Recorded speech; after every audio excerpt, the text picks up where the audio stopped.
Tu veux étudier à l'étranger et particulièrement encore au Canada, cette vidéo, elle est faite explicitement pour toi.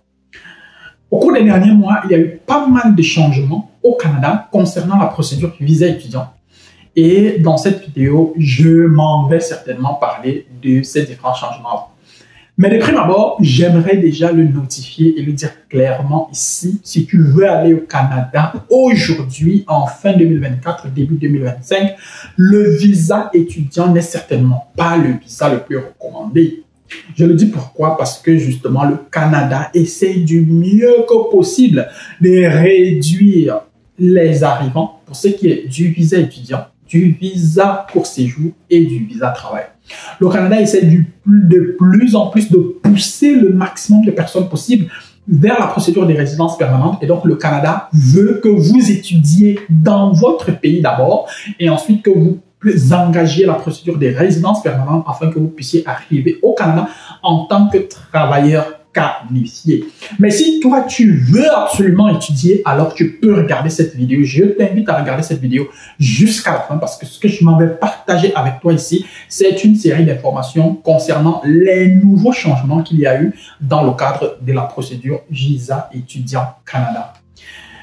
Regarde cette vidéo jusqu'à la fin et si tu as besoin d'accompagnement, n'hésite surtout pas de nous contacter. Nos numéros sont dans la description de la vidéo.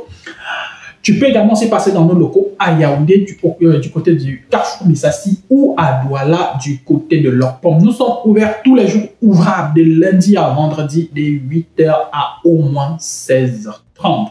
Installe-toi et au cours des 10 prochaines minutes environ, je m'en vais te dire tout ce que tu dois savoir autour de la nouvelle procédure des visas étudiants pour le Canada. Yaoundé.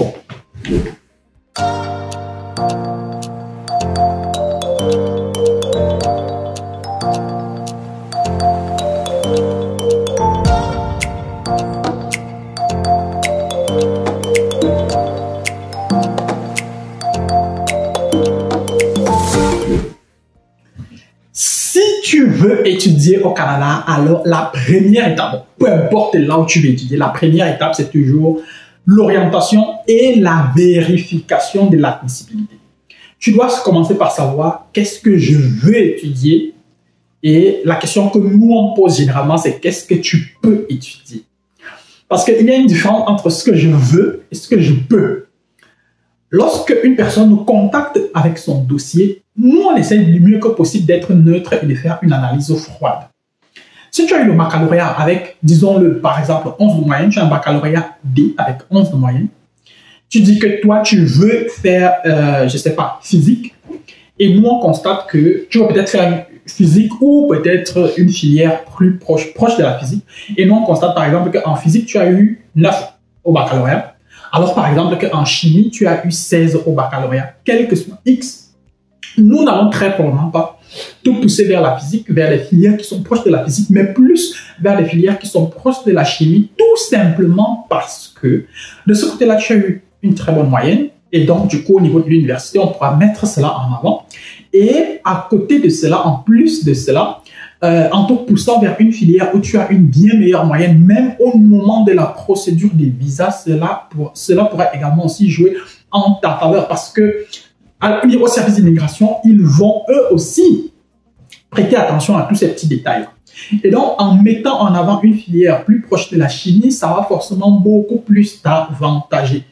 Et ça fait, ce qui veut dire quoi? Ce qui veut dire que seulement lorsque tu vas arriver à l'étranger, notamment ici dans le cas présent au Canada, tu ne seras pas forcément obligé d'étudier dans la filière où tu as obtenu le visa ou bien la filière dans laquelle tu as obtenu ton admission étant encore dans ton pays d'origine. Parce qu'une fois sur place, tu auras la possibilité de changer. Et si tu veux absolument étudier dans une filière proche de la physique, alors étant déjà sur le territoire, ce sera beaucoup plus simple pour toi.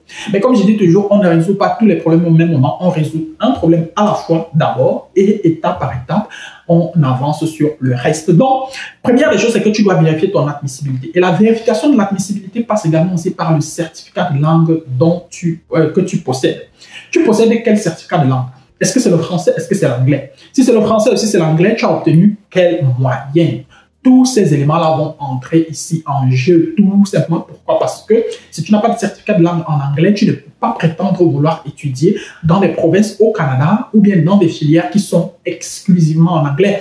Ici, sur notre chaîne, nous avons déjà publié une vidéo sur le top 5 des meilleures universités, des universités francophones au Canada. Et donc, tu peux également aussi regarder cette vidéo-là et elle pourra certainement t'apporter plus d'informations et savoir exactement où est-ce que tu pourrais chercher les programmes qui pourraient t'intéresser. Ça, c'est la première des choses.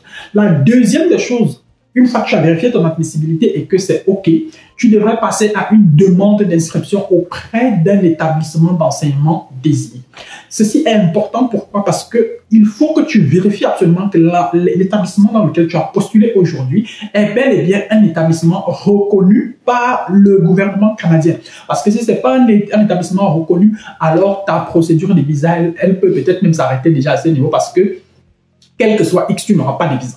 Ça doit absolument être un établissement d'enseignement désigné. Donc, ça doit être reconnu par le Canada, par le gouvernement canadien. Sinon, ça ne vaut pas la peine de continuer. Et donc, ces informations, tu peux demander auprès de l'université, mais beaucoup d'universités elles-mêmes, elles publient déjà sur leur site internet que voici notre statut, ou bien toi-même, tu peux décider de faire cette recherche-là.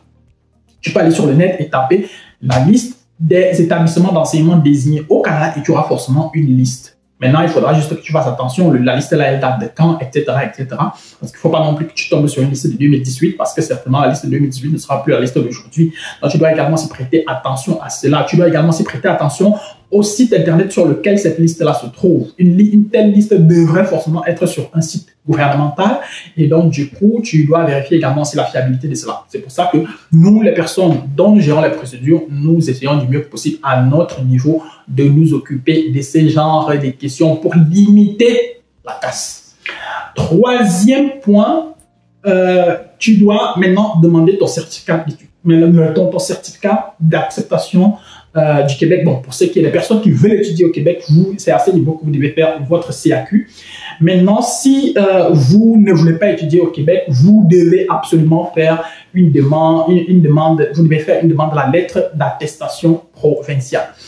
Au niveau de cette étape, jusqu'à il y a de cela quelques mois déjà, jusqu'en début 2024, cette étape ne concernait que le Québec. Donc, il n'y a que les personnes qui voulaient étudier au Québec qui devaient demander le CAQ.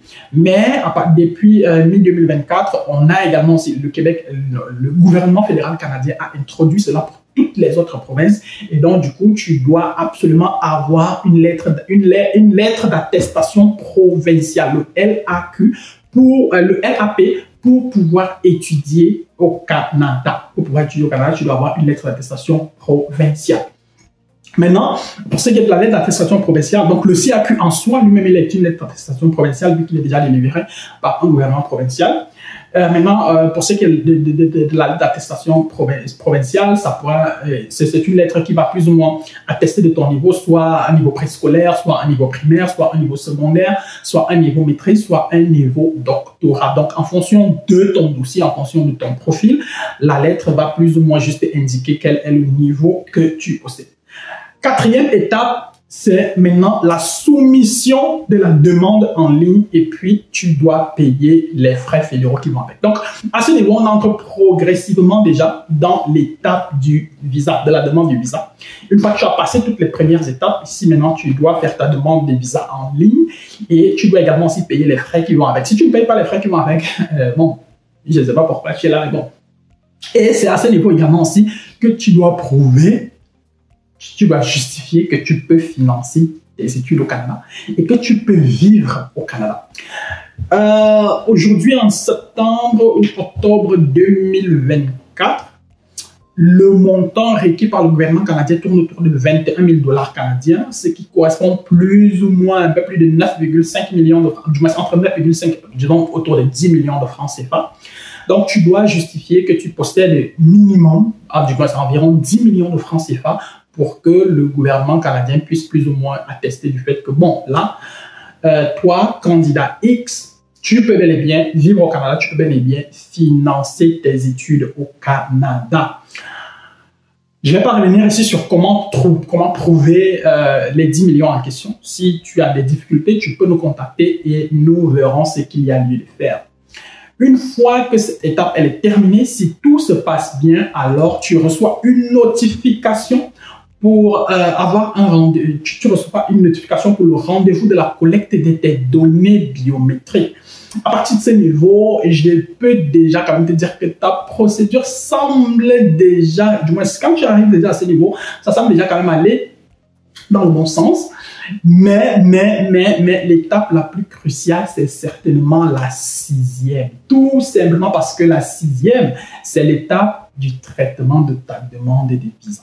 C'est l'étape au cours de laquelle on va vérifier tout tes documents. On va se pencher en profondeur sur ton profil, sur tes choix, sur la filière, sur les documents que tu as apportés, ainsi de suite, ainsi de suite. C'est à ce niveau que tout ça là, doit se faire. Donc, et cette étape-ci, elle peut durer parfois jusqu'à 10 semaines. Elle peut parfois durer jusqu'à 10 semaines, le temps que cela se passe. Et si la demande est positive, on va t'inviter à faire des examens médicaux et à fournir un certificat de police. Donc, si c'est positif, on va te dire, monsieur, vous êtes prié de nous apporter un certificat médical, donc vous êtes prié de nous apporter, vous êtes prié d'aller faire des examens médicaux dans tel, du moins en fonction du pays. Il y a des centres spécialisés, des cabinets spécialisés qui sont reconnus par l'immigration canadienne. Et donc, tu devras te rendre auprès de l'un de ces centres, de l'un de ces cabinets-là pour pouvoir faire tes examens médicaux. Et par la suite, tu devras également s'y fournir un certificat de police. En fonction de ton pays, tu devras te renseigner pour savoir exactement comment ça se passe. Et à partir de ce niveau, si tout est OK avec ton certificat de police, avec tes examens médicaux, on passe à la 7e étape qui est donc celle de l'approbation de ta demande. Donc là, on est vraiment dans les formalités administratives. Approbation de ta demande si le dossier est complet et on t'invite à déposer ton passeport. Et donc là, tu peux déjà dire que bon, je suis déjà au Canada. Parce que, bon, il n'y a plus grand chose qui t'éloigne du Canada. Parce que tout simplement là, tu as déjà soumis ton passeport et tout.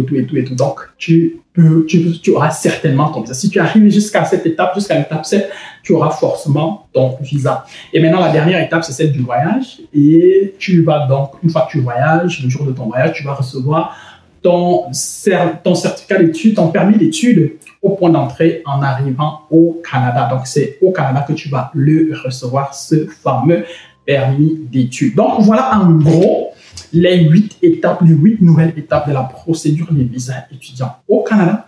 Mais comme je l'ai dit à l'entame de cette vidéo, de plus en plus, le Canada essaie de réduire le nombre de personnes, le nombre d'étudiants étrangers qu'il accueille.